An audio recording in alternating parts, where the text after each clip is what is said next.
Hello friends, मेरा नाम है योगेश कुमार और आप देख रहे हैं मेरा चैनल जिसका नाम है learn easily and earn easily. Friends, जैसे मैंने पहले ही बताया था कि मैं अपने यूट्यूब चैनल के थ्रू आपको शेयर मार्केट से पैसा कमाने के लिए जो भी इजी स्टेप्स हैं, इजी मेथड्स हैं या फिर इजी काइंड ऑफ स्ट्रेटजीज़ हैं, वो आपके साथ डिस्कस किया करूँगा। अगर आप उनको ध्यान से देखोगे और समझोगे तो आपको खुद एहसास होगा कि वो काफ़ी इजी है और उनको यूज़ करना और उनको इम्प्लीमेंट करना और उनसे पैसे कमाना उससे भी ज़्यादा कहीं इजी है। बस इसके लिए आपको जो भी मैं वीडियो बनाऊंगा वो आपको देखते रहना होगा।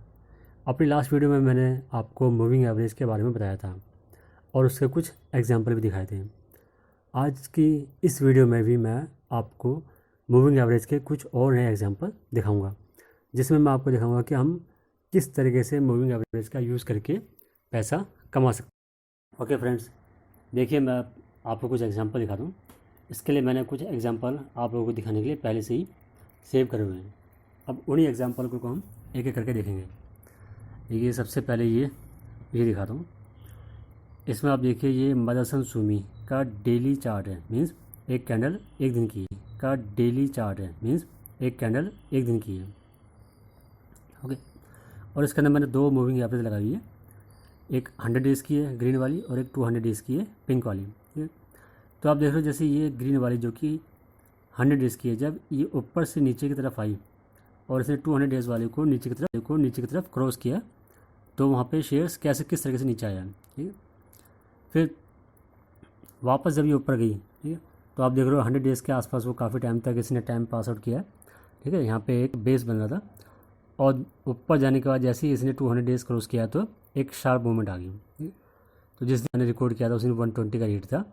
ठीक है, और 103 के आसपास इसमें एक ब्रेकआउट आया था। ठीक है, तो 103 और 120 मतलब 70 रुपीज़ का मूव है, लेकिन सेव करने के बाद भी उसके नेक्स्ट डे भी ये और बढ़ा ही था। ठीक है, आप चाहो तो अपने चार्ट्स पे देख कर के चेक कर सकते हो। अब देखते हैं दूसरा और मैं बताता हूँ आपको।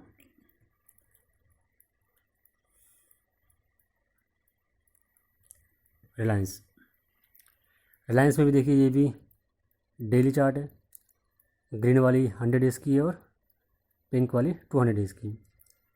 यहाँ पे भी आप देखिए ये यहाँ पे नीचे आया तो शेयर्स का प्राइस भी नीचे आया, फिर वापस से ग्रीन वाली ने पर्पल वाली को क्रॉस किया, या फिर आप ये कह सकते हो कि जब शेयर का प्राइस दोबारा से 200 डेज़ के ऊपर से गया, ठीक है, 200 डेज़ के ऊपर यहाँ पे शेयर का प्राइस गया तो देखिए यहाँ पे एक मूवमेंट आ गया अपसाइड में, फिर यहाँ थोड़ी प्रॉफिट बुकिंग हुई और वापस से उसके बाद थोड़ा करेक्शन दिखाना, दोबारा से एक मूवमेंट स्टार्ट होगी अपसाइड में। ठीक है, तो आप देख रहे हो जैसे कि शेयर के अंदर, रिलायंस के अंदर बीच बीच में प्रॉफिट बुकिंग भी हो रही है, लेकिन अल्टीमेटली वो ऊपर की तरफ ही जा रहा है। तो ये होता है 200 डेज़ को जब हम देखते हैं तो वो देखते हैं हम के लिए, या फिर आप ये कह सकते हो कि अगर आपको लग रहा है कि शेयर प्राइस ऑलरेडी काफ़ी बढ़ चुका है तो आपने उसमें 200 डेज़ का एवरेज लगा के देख लिया। अगर वो अभी 200 डेज़ से नीचे है तो आप वेट कर सकते हो 200 डेज़ को क्रॉस करने के लिए, और अगर वो क्रॉस कर चुका है और ज़्यादा ऊपर नहीं गया तो आप वहाँ पे फ्रेश बाय कर सकते हो और 200 डेज़ की जो मूविंग एवरेज है उसका एक स्टॉप लॉस लगा सकते हो। लेकिन ये भी ध्यान रखना पड़ेगा कि जैसे जैसे शेयर का प्राइस ऊपर जा रहा है आपको अपना एवरेज भी, अपना जो स्टॉप लॉस है वो भी बढ़ाना पड़ेगा, ट्रेल करना पड़ेगा।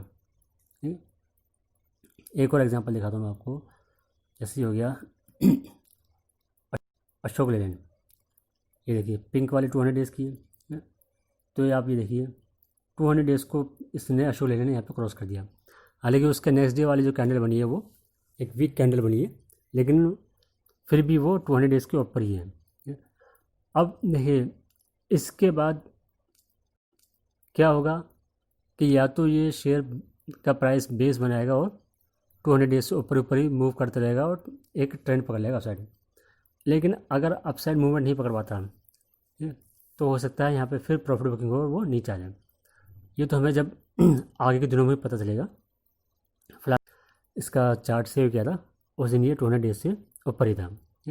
पर ये है कि अगर मान लीजिए आपको ये प्राइस इतना ही मिलता है, इसके आसपास ही, जैसे ये लगभग 60 रुपीज़ के आसपास का इसका मूविंग एवरेज था, अगर आप देखते हो कि उससे ज़्यादा प्राइस नहीं बढ़ा है तो आप वहाँ पे ₹60 के नीचे का मीन्स मूविंग एवरेज के नीचे का मान करके एक फ्रेश बाई जनरेट कर सकते हो। ठीक है? और फ्रेंड्स आपको ये ध्यान रखना पड़ेगा कि कोई भी स्ट्रेटजी या कोई भी इंडिकेटर श्योर शॉर्ट नहीं होता। इसी वजह से हम लोग उसके अंदर स्टॉप लॉस लगाते हैं कि इनकेस ये ऊपर जाते जाते अगर इसके अंदर कोई हैवी प्रॉफिट बुकिंग आ जाती है या कोई ऐसी नेगेटिव न्यूज़ आ जाती है जो कि पहले से एक्सपेक्टेड नहीं थी, उसकी वजह से कोई शेयर या फिर शेयर मार्केट पूरी की पूरी डाउन हो सकती है। इसलिए हमें स्टॉप लॉस का यूज़ करना चाहिए, ज़रूर करना चाहिए। कम से कम ट्रेडिंग वाली जो हम जो शेयर्स बाय कर सकते हैं उनके अंदर तो ज़रूर करना चाहिए। और अगर आप शेयर बाय कर रहे हो इन्वेस्टमेंट पॉइंट ऑफ व्यू से, तो फिर तो क्या है कि अगर आप कोई अच्छा शेयर देख रहे हो तो जब भी वो नीचे आए तब आप उसको बाय करते रहो, जिससे कि आपके पास नीचे के लेवल के शेयर्स एक्यूमुलेट हो जाए। ठीक है? और एग्जांपल देखता हूँ, देखिए क्या है। और रिलायंस हो गया, मदरसन हो गया, अशोक लेलैंड हो गया, ये देखिए ब्रिटानिया में भी आप देखिए ये 200 डेज़ वाली कौन सी है, ये पिंक वाली है। ठीक है, ब्रिटानिया का डेली चार्ट है। यहाँ पे देखिए जैसे ही ऊपर गया यहाँ पे प्रॉफिट बुकिंग स्टार्ट हुई, वापस नीचे आया, लेकिन 200 डेज़ पे का एवरेज एक बेस बनाया, फिर दोबारा से शेयर का प्राइस ऊपर गया और अब उसके बाद से ऊपर ही ऊपर है। प्रॉफिट बुकिंग तो होती है क्योंकि मार्केट के अंदर बायर भी होते हैं तो सेलर भी होते हैं। ठीक है, अगर आपने कोई चीज़ 100 रुपीज़ में ली है तो हो सकता है जिसने वो 90 में ली हो, 95 में ली हो, वो उसके अंदर उस टाइम प्रॉफिट बुक कर रहा हो, तो आप बाई करोगे तो वो सेल करेगा। ठीक है, तो प्रॉफिट बुकिंग तो आती है, हर लेवल पर आती है। लेकिन जब सेलर बहुत ज़्यादा होते हैं और बायर कम होता है या फिर जब डिमांड कम होती है तो फिर वो प्रॉफिट बुकिंग के साथ साथ उसके अंदर सेलिंग भी स्टार्ट हो जाती है। ये केवल स्टॉक में नहीं, आप इसको इंडेक्स में यानी निफ्टी बैंक निफ्टी में भी चला सकते हैं। ये देखिए बैंक निफ्टी में दिखा रहा हूँ आपको, ये इंट्रा है, मीन्स बैंक निफ्टी की 15 मिनट की कैंडल है, यानी कि एक कैंडल 15 मिनट की। यहाँ पे भी आप देखिए, जैसे मैंने आपको एग्जांपल दिखाने के लिए बताया हुआ है, मैंने 2 मूविंग एवरेज लगाई है, एक 5 डेज़ की और एक 20 डेज़ की। ठीक है 20 डेज़ नहीं, मतलब आप 15 मिनट का चार्ट तो आप ये कह सकते हैं, एक 5 पीरियड की और एक 20 पीरियड की। यहाँ आप देखिए जैसे ये 5 पीरियड वाली 20 पीरियड से ऊपर जाती है, ठीक है, ऊपर जाती है तो इसलिए इतना बड़ा मूवमेंट दिया।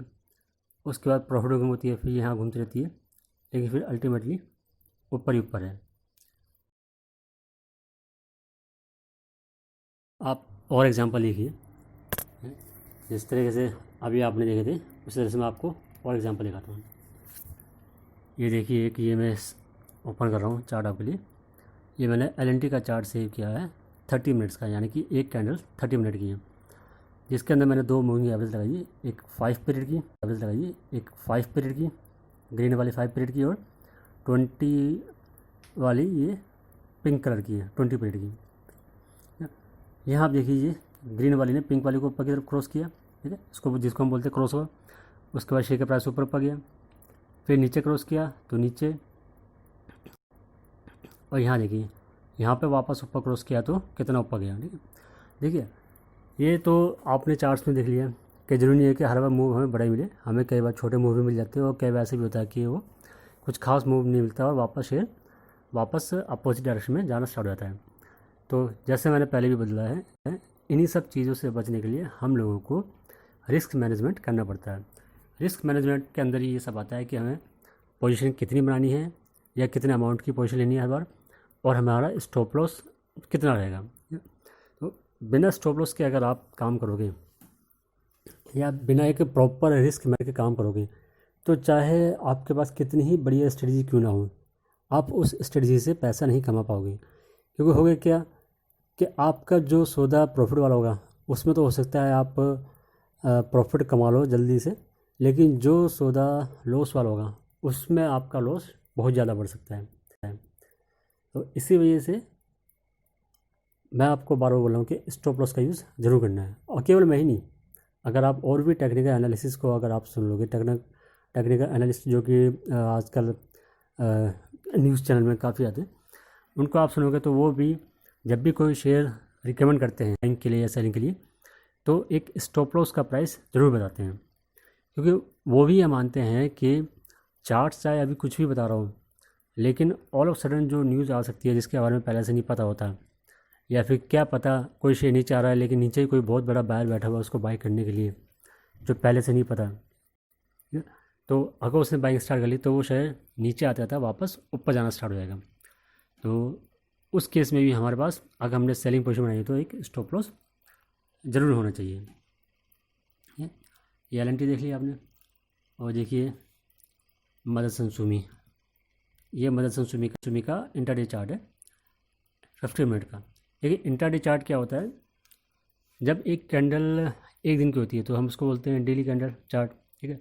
लेकिन अगर आप एक दिन के अंदर आप देखना चाहते हो कि पूरे दिन में उसने कैसे मूवमेंट किया है, तो हम क्या करते हैं उसके अंदर अलग अलग पीरियड की कैंडल लगा लेते हैं। जैसे सपोज आपने 5 मिनट की कैंडल लगा ली, ठीक है, तो हर 5 मिनट पे कैंडल चेंज होती रहेगी या नई कैंडल बनती रहेगी। आपने 15 मिनट की लगा ली, आपने 30 मिनट्स की लगा ली या 1 आवर की लगा ली, ठीक है। जब आप जैसे जैसे आप स्टॉक एनालिसिस करना स्टार्ट कर दोगे, ठीक है, तो आपको आइडिया लग जाएगा कि जो चलिए ज़रूरी है वो सब पे भी चले। किसी स्टॉक पे हो सकता है कि आपको 15 मिनट के अंदर अच्छा रिजल्ट मिले, और दूसरे स्टॉक के अंदर हो सकता है आपको 30 मिनट में अच्छा रिजल्ट मिले या फिर 5 मिनट में अच्छा रिजल्ट मिल जाए, ठीक है। तो थोड़ा हमें ये काम तो करना पड़ेगा कि हमको अलग अलग स्टॉक के अंदर अलग अलग टाइम पीरियड के हिसाब से अपनी जो स्टडी है या जो भी हम एनालिसिस कर रहे हैं उसको लगा के देखना पड़ेगा, ठीक है। ये थोड़ी सी मेहनत है, देखिए एक बार आप मेहनत कर लोगे तो उसका अल्टीमेटली जो बेनिफिट है वो भी आप ही को मिलेगा। अब देखिए इस चार्ट के अंदर आप देख रहे हो कि ये ग्रीन वाली 5 पीरियड की और 20 वाली जो है वो पर्पल कलर की है, ठीक है। तो ग्रीन वाली ये देखिए आप, यहाँ से इसने ऊपर की तरफ मूव किया, ये ऊपर जा रही है और साथ साथ शेयर का प्राइस भी कितना ऊपर जाता जा रहा है, ठीक है। तो आप अगर देखो तो ये यहाँ पे इसने लगभग 106 के आसपास से इसने ब्रेकआउट दे दिया था, और उसके बाद से ऊपर रही थी लगभग 120 के आसपास तक, ठीक है। तो अगर इतना बड़ा वो आपको मिला, ठीक, तो आप समझ सकते हो कि अगर आप बिना किसी एनालिसिस के काम कर रहे हो तो हो सकता है शायद आप इतने बड़े मूव के अंदर आप पूरा बेनिफिट ना उठा पाओ, जल्दी से आप निकल जाओ। पर अगर आप किसी थ्योरी पे बेस आकर काम करो तो आप हो सकता है ये पूरा ही मूव लो, या फिर पूरा नहीं तो इसका आधा मूवमेंट तो ले लो, क्योंकि अगर आपने स्टॉप लॉस लगाया और स्टॉप लॉस को ट्रेल कर रहे हो तो हो सकता है कहीं पे वो आपका स्टॉप लॉस ट्रिगर भी हो जाए, ठीक है। लेकिन अगर बीच में भी स्टॉप लॉस ट्रिगर होता है तो भी अल्टीमेटली तो आपने प्रॉफिट कमाया ना, और मेन चीज़ क्या होती है प्रॉफिट कमाना। फिर जब स्टॉप लॉस हम ट्रेल करते हैं, ट्रेल होने के बाद अगर वो उसका स्टॉप लॉस ट्रिगर हो जाता है, तो आप जब प्रैक्टिस करते होगे तो आप ये भी सीख जाओगे कि स्टॉप लॉस ट्रिगर होने के बावजूद भी अगर हम देख रहे हैं कि वो शेयर प्राइस ने एक बेस बनाया, बेस बना के दोबारा से ऊपर जा रहा था, दोबारा से फिर से एंट्री ले सकते हो, ठीक है फ्रेंड्स। तो अब ये सब आपको बस अलग अलग चार्ट्स के ऊपर इस तरीके से आपको लगा के देखना पड़ेगा। किसी में आप डेली चार्ट लगा के देखें, डेली चार्ट में आप सिंगल मूविंग एवरेज लगा सकते हो कि 100 डेज़ की या 200 डेज़ की, या फिर आप उसी के अंदर 2 मूविंग एवरेज एक साथ लगा सकते हो, ठीक है। आप इंटरडे चार्ट्स के अंदर भी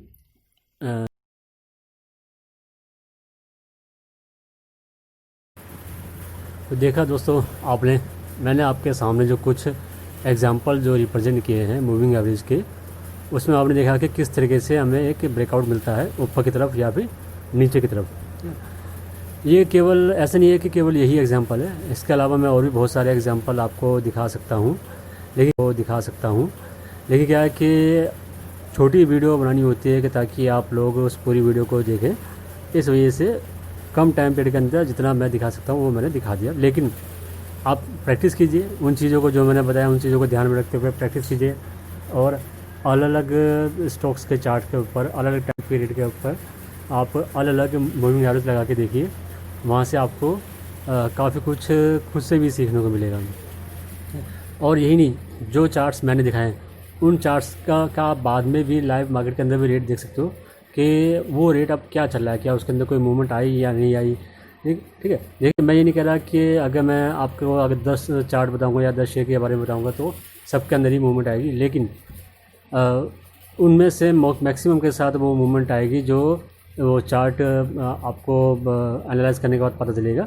पर हमें स्टॉप लॉस के साथ साथ टारगेट का भी ध्यान रखना पड़ता है, या फिर ये कह लीजिए हमें प्रॉफिट बुकिंग के साथ साथ स्टॉप लॉस का भी ध्यान रखना पड़ता है। और आप स्टॉप लॉस के साथ खेलते रहिए तो ये है कि आपको आराम से क्या नाम है कोई ख़ास प्रॉब्लम नहीं होगी। और जब आप परफेक्ट हो जाओगे तो आप उसके अंदर और भी अच्छी तरीके से उसको एनालाइज कर सकोगे। फ़िलहाल के लिए मुझे आज्ञा दीजिए।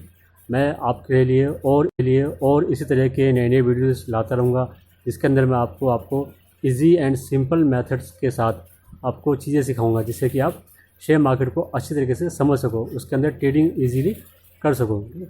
और दोस्तों, अगर आपको मेरा वीडियोस पसंद आ रहा है तो प्लीज़ लाइक कीजिए, शेयर कीजिए एंड सब्सक्राइब कीजिए। ठीक है, हो सकता है कि आपको वो शायद अभी वो चीज़ काम में ना आ रही हो, ठीक है, लेकिन अगर आप शेयर करोगे तो वो किसी किसी के काम में ज़रूर आएगी।